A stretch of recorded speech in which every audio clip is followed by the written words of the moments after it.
на ярката спирал.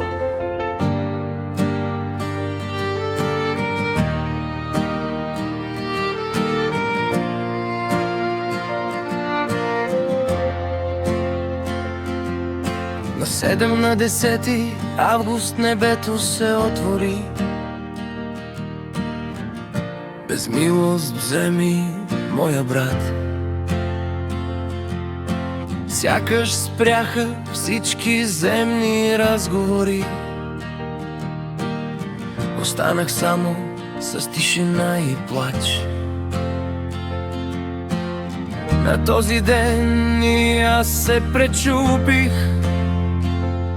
Изгубих своята опора, своя свят. А Бог протегна тихо двете си ръце и прибра Мариан при себе си в рай.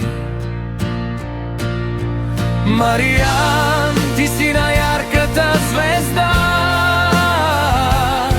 която всяка нощ ми свети от небето. Щом погледна нагоре, знам това си ти. Пазиш ме безмълвно далечното небе.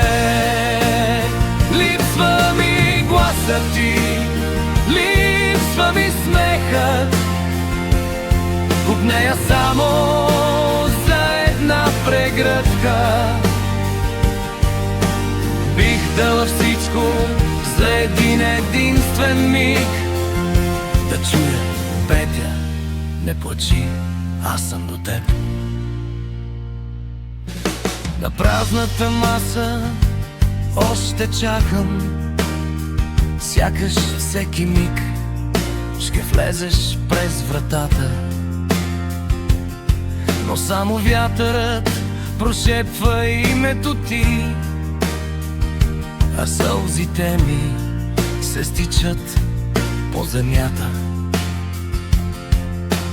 Казват, че времето лекувало, но не лекува празното сърце.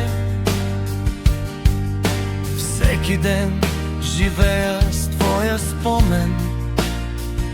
Всяка нощ говоря тихо с небето. Мариан, ти си на ярката звезда, която всяка нощ ми свети от небето. Щом погледна нагоре, знам това си ти.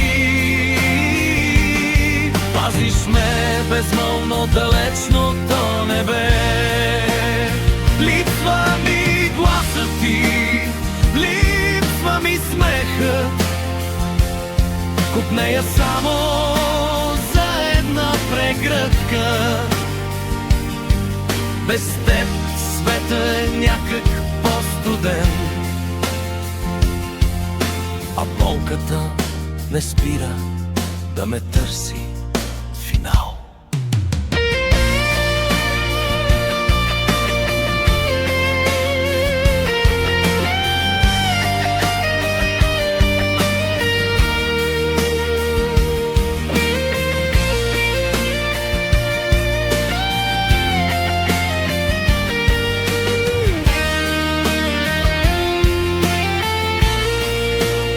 И ако някой ден затворя тихо очи, не плачете, аз ще го намеря. Ще прегърна пак моя брат Мариан, там, където няма вече болка. А до тогава всяка нощ ще гледам нагоре и ще шепна със сълзиве в очите: обичам те, Мариан, чакай ме някога. Ти завинаги оставаш моят брат.